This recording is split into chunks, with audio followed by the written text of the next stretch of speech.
تو سورہ یوسف اللہ تبارک و تعالیٰ اس کے اندر بے شمار درس ہیں۔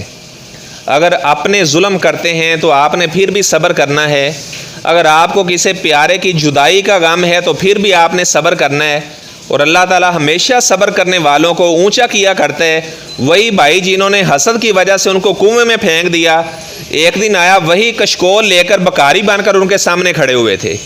یہ اللہ تعالیٰ کا قانون ہے، جو بھی حسد کی یعنی جو محسود آدمی ہوتا ہے، جس سے حسد کیا جاتا ہے، اگر وہ صبر کرتا ہے